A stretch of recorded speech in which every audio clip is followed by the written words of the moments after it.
Okay, so how to identify less with the world of appearances? How can we make that happen? So the world of appearances is just a reflection of our inner thought world, which we can change at any time. So all the power is with us, and it all resides with us now. The power is in the present moment. It's not in the past, mind you. Printing shares of revision, we can do something about that too. And it's not in the future, right? When you're standing without all of your tools. You're standing with your tools now because everything is fine now. I'm breathing now. My organs are doing lovely things now. My cells are working on my behalf. The sun is shining, say, maybe it is. And even if it's not, you can't see it, it's still shining. So, all of my tools to have a better future are in front of me. They are now. The two gifts are mind and speech. So it's not the world of appearances we identify with. We go back and we identify with our imagination. We identify with what we want and we say thank you for it, right? So um, we identify with what we want. We focus on it in our imagination. And as for the gift of mind, I speak well of myself. I speak well of others as much as I can. I speak well of what I want. So before I started my last gig in film and television at the very beginning of October, I just made a decision that the world treats me lovingly. And it was very particular to work, but obviously the world treating me lovingly is the whole world. And it really did make a difference for me. It was a very good feeling show, very lovely people. And there weren't really any, lasting kind of upset moments that I can draw from. There were two times that I lost my cool. Three times I lost my cool where I reacted, I didn't respond, right? And I identified with the world of appearances and I took it as fact and I got upset. But out of a 2.5 month period, I think that's pretty great. And I remember having lots of great interactions with directors. And, I come from a performance background, so I see them doing their thing and occasionally will like a really particular way a director talks to a certain actor. So, maybe I'll go mention that to them. And, they were all very appreciative. And one of the directors, I hadn't quite remembered him, but he remembered me from the 3 years before that we had worked together. And then once he started talking, I remembered his voice. I'm an auditory person, so I remembered his voice and thought, right, okay, yeah, good guy. I remember him now. And this one day that I had, a very nicely aligned day that had an incidence that one could maybe say is an oopsie, but I went ahead and kept identifying with my imagination, so it became a total non issue. So, this is the day. So, I needed to do errands, and I found it great to do an errand on a lunch break so my weekends felt a little more free. Obviously, film and television, long hours, and then I had a commute on either side. So if I could do something on my lunch break, I would. And there was a mall not too far from us. It's like a 7 to 9 minute ride. And I thought, okay, great. I will, if we get off at lunch at a proper time, and this is one day where we're not set shifting. Set shifting in a day means, a little bit of a busier day. You've got to have a little more of a handle on your gear because once you finish a scene, everyone is bolting to the next set. So you just kind of have to be ready for that, right? Getting ready to ready, Abraham would call it. So I was not having to deal with that. So I thought, oh, well, if we get off at lunch at the right time, then I can jet to the mall. So we got off at lunch at the right time. Woohoo! So I got excited, just bolted, didn't do my little meticulous before lunch activities. I was like, no, we're just going to get ourselves to the bus. We're going to get on it and do this. And then for buying some snow pants, which I needed because it was supposed to snow the following week and we were going to be working outside, I had to go kind of like, as a pedestrian, we can go faster sometimes than cars, right? So I had to fly through a parking lot past the mall to get to the big box area where I could buy these snow pants. But it was just faster to go to the mall and then walk than to try to get all the way there by transit. So I bolt out of the bus, I bolt through the mall, I do my thing, and I'd known that it was easy to get to this big box store because I'd shot at a studio on the other side of said big box store. So I'm using my knowledge, rocking it out. I'm like, oh yeah, like this is all gonna happen well for me. So I get there, try them on, they fit. Oh, I see my favorite yoga pants are on hella clearance. Let's go. Snag those bad boys. I get in line. And, it's a bit of a line because it's Black Friday week, right? We all know there's week sales, so it's busy. And when I get to the till, the woman who's ringing my stuff up, she looks at me and, say hi and whatever. And I try to always be very friendly. I know what it's like to work in retail. It's not the easiest job. So anyway, her colleague comes behind her and bumps into her a little bit, and she says, "Oh, make sure you buy me dinner first or something, taking a date first, why don't you?" And it was super cute. They were just loose and having fun and laughing together. And did I ever appreciate that? It made me laugh, and I just loved that, they weren't going to let how busy the store was slow them down and slow down their joy and get in the way of having, a good time no matter what. And so I mentioned that to her. I made sure that I appreciated that with her because, good for her. And so it was fun for me too. And we laughed and picked up some socks that I was going to need for outdoors, a different weight of sock for my new hiking boots that I needed and everything else. So it was just this perfect purchase. And then on the way back, I did want to run through the mall and check if one store was busy. It was, but then I hit the Purdy's truffle shop. I love their chocolate, I love their truffles. Wanted to get a little treat for myself and the team, right? Just something fun. And then I got to hit that bus on the way back, right? So I fly through the doors and I get there and I check the times and I'm like, oh no, did I miss it? And all the way I'm listening to uplifting YouTube videos. So that was really fun and really just felt aligned and just felt good just being in my imagination, enjoying what's to come, enjoying this aligned lunch hour.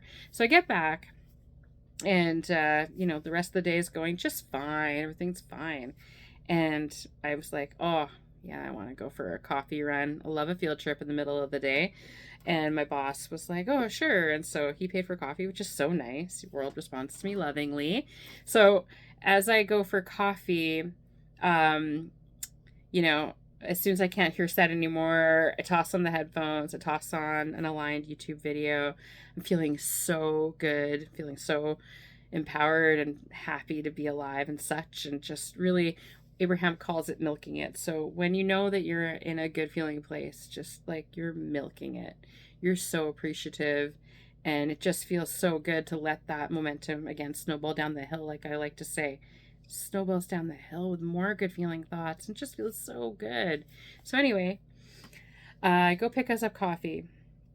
And, because I was so pumped all day, I'm like, okay, well, I'm going to get home and I'm going to clean a couple things. I'm going to cook. I'm going to do that. Like, I just was like full of piss and vinegar. Is an expression that I grew up hearing from my parents, from my parents and my grandma. So that's when you're feeling really good. So I am 2/3 of the way home. So, again, I get a ride and then there's transit components. So, I'm almost like where I should be getting off. And then I realize, oh crap, I don't have my keys. Curious. But instead of freaking out, I used to lose my keys all the time. And I would most often freak out, but I don't really do that anymore. I'm guessing you can tell that. Like, I don't really freak out about that stuff anymore. And I also, that's another thing, is making an identity shift away from being someone who loses things all the time. Instead of listening to people around me going, oh, you lose things all the time, I just put that right in my mind. And I'm like, no, I don't do that anymore. I keep care and attention of my belongings, and I don't get caught up in any world of appearances drama that makes me lose sight of, oh, yeah, I need my keys, or or, oh, I lost my keys because I was thinking about this thing that's so dramatic. None of that, No, I take very good care of my possessions, and I always have the things in my hand when I need them, kind of thing. I just cultivated that as an identity starting, probably close to 10 years ago. I started really cultivating that identity as a new identity. So, little aside. But anyway, so I was like waiting for my bus, and I have a friend who has my keys in their lockbox. So I just messaged them right away to see which one of them were home. It's my best friend and her husband, so a couple of buds, and luckily they were free. So nothing, no sweat, right? Nothing's going wrong here. So I was able to meet up with them, which is perfect.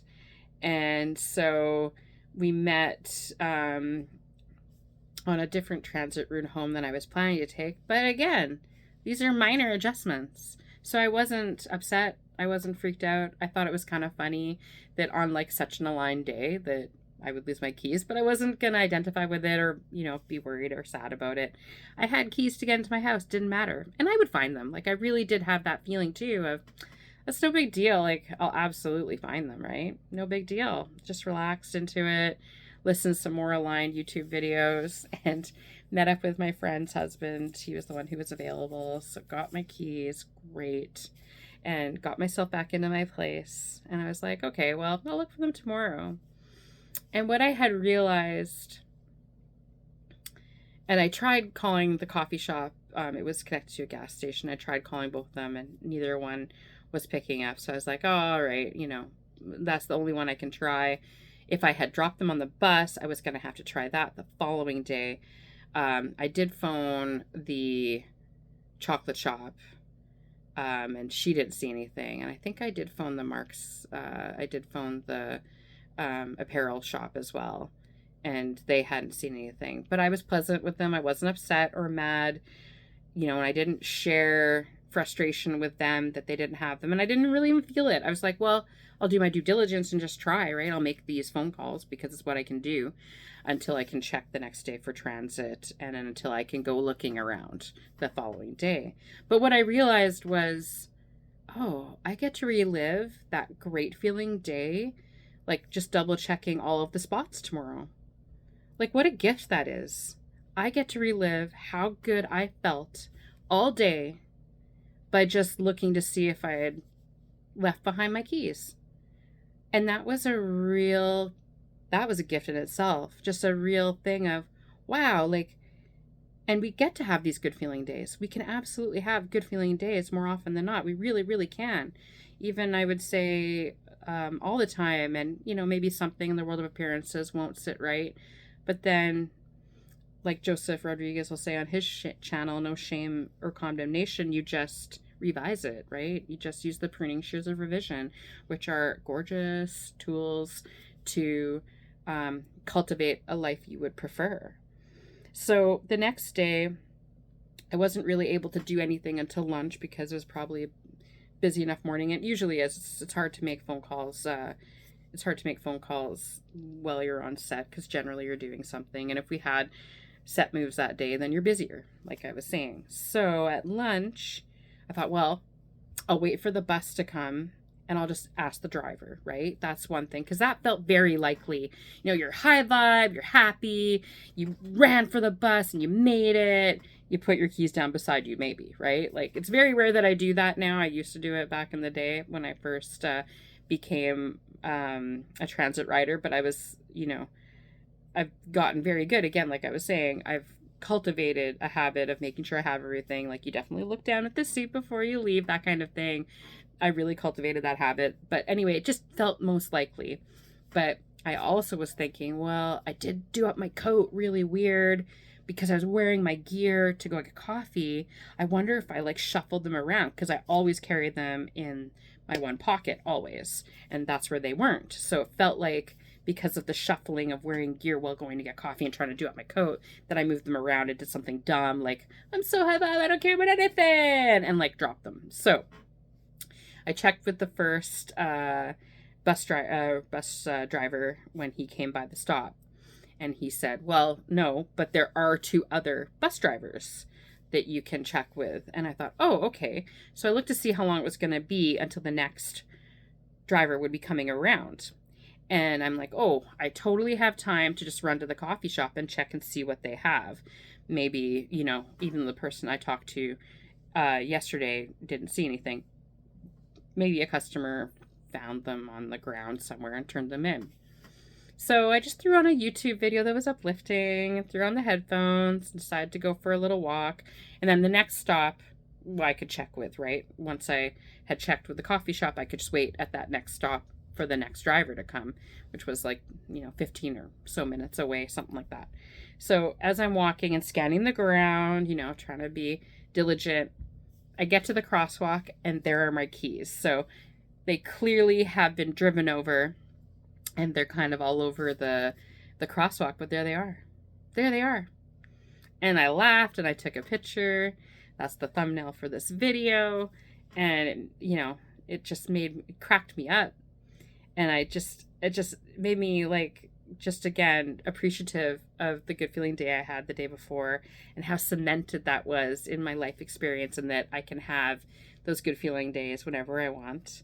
So I picked up my keys and I just felt really good about, when you do lose something and you spend more time stressing than knowing it's going to come back to you, it will take longer for it to come back to you. So again, it's all about this idea Abraham talks about chilling out, because when we're amped up and we're not sure how things are going to come, we keep it away from us longer, right? And I've definitely been there before, losing a wallet, losing keys when I was much younger, and the experience was rather terrible, right? This experience was not terrible. This experience was a delight. And again, it's a wonderful story about, continually identifying with our imagination and